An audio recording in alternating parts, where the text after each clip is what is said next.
അസ്സലാമലൈക്കും. ഇന്ന് ഞാനും എൻ്റെ റീനുവും കൂടെ ഹോസ്പിറ്റൽ വരെ പോവുകയാണ് കേട്ടോ. കഞ്ചിക്കോട് ഗവൺമെൻറ് ഹോസ്പിറ്റലിലേക്ക് പോവുകയാണ്. അപ്പോൾ അവനക്ക് ഇന്ന് പോളിയോ തുള്ളി മരുന്ന് കൊടുക്കാൻ വേണ്ടി പോവുകയാണ് കേട്ടോ.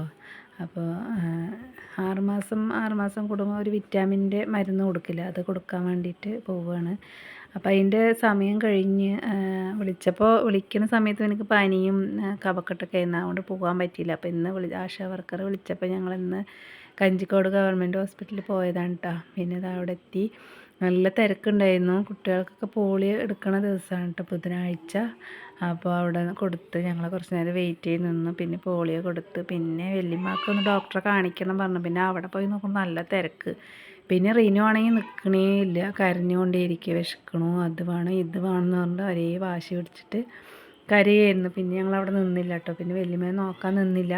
പിന്നെ ഞങ്ങൾ അങ്ങനെ നേരെ അവിടെ അടുത്തൊരു നീതി സ്റ്റോറുണ്ട് ഞങ്ങളുടെ, അപ്പോൾ അവിടെ പോയിട്ട് ഞങ്ങൾ കുറച്ച് സാധനങ്ങൾ മേടിക്കാൻ വെച്ചിട്ട് ഈ റേഷൻ കാർഡ് കൊണ്ടുപോയിട്ട് നമ്മൾ സബ്സിഡിയുള്ള സാധനങ്ങളൊക്കെ ഉണ്ടല്ലോ കുറച്ച്, അപ്പോൾ അത് കുറച്ച് മേടിച്ചിട്ടോ അവിടെ നിന്ന്.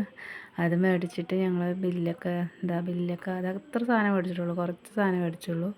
പിന്നെ അവിടുത്തെ പരിപ്പും ഇതൊന്നും അത്ര നന്നായിട്ടൊന്നും ഉണ്ടാവില്ല. അപ്പോൾ അങ്ങനെ കുറച്ച് സാധനം മേടിച്ചിട്ട് പിന്നെ അവിടെ നിന്ന് നേരെ ഞങ്ങളുടെ ജ്യോതിയേട്ടൻ്റെ ബേക്കറിക്ക് പോയി. അവിടെ നിന്ന് ജ്യൂസും പിന്നെ കുറച്ച് ഫ്രൂട്ട്സും റീനുവിന് മേടിച്ചിട്ട് അവിടെ നിന്ന് നേരെ വീട്ടിലേക്ക് പോയിട്ടോ. ഇന്നത്തെ വീഡിയോ ഇത്രയേ ഉള്ളൂ. അടുത്ത വീഡിയോ കാണാം. എൻ്റെ വീഡിയോ ഇഷ്ടപ്പെട്ടതിന് സപ്പോർട്ട് ചെയ്യണേ, ലൈക്ക് ചെയ്യണേ. ബൈ.